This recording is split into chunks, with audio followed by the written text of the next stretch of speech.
श्राप है।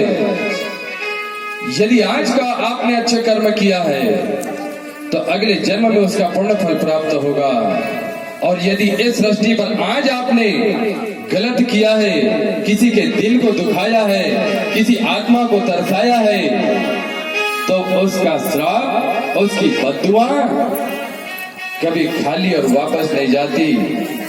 ध्यान रखना, इसलिए कोशिश करो अपनी तरफ से। यदि अच्छा नहीं बोल सके तो बुरा भी नहीं कहना, चुपचाप रह जाओ।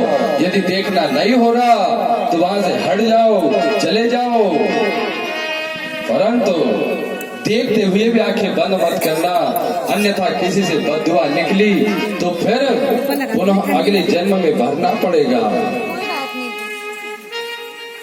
आज उसी का परिणाम बना। हे राजा,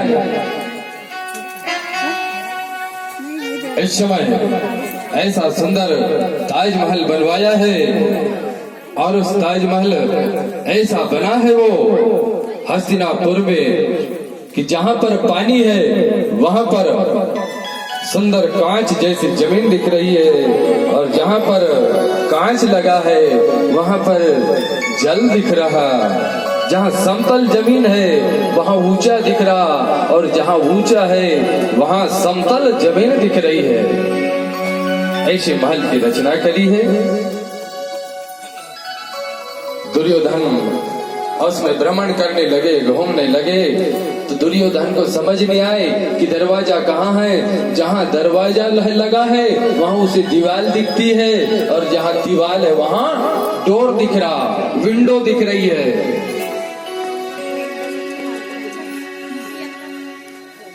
दुर्योधन महाराज चले जा रहे हैं। ज्ञानी तो है पर बुद्धि नहीं है। ज्ञान अलग होता है,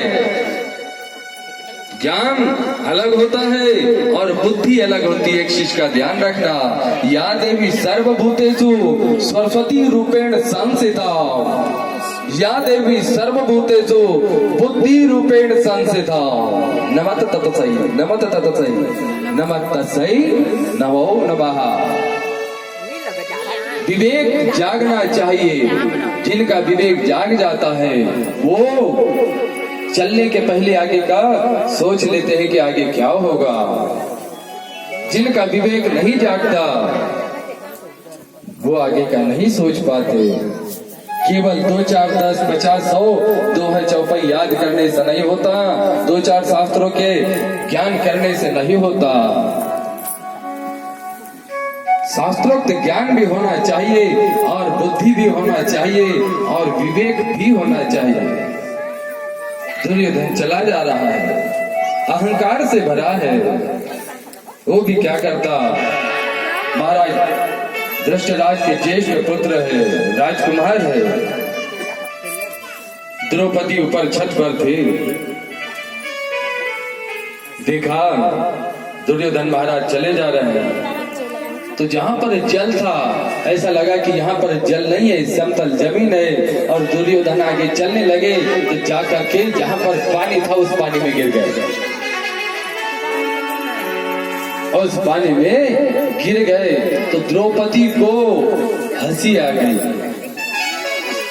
बहुत देर क्या है क्या? नहीं हंसना था द्रौपदी ने, परंतु द्रौपदी हंस दी।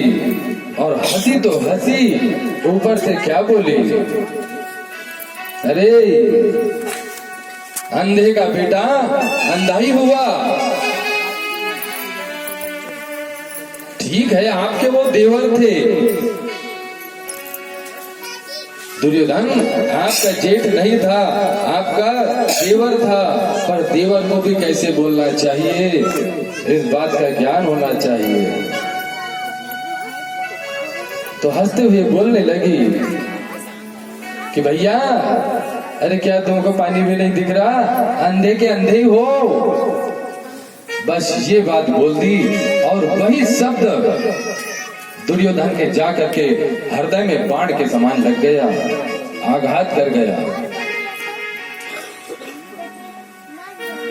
तो दुर्योधन ने चक्रव्यूह की रचना कर दी।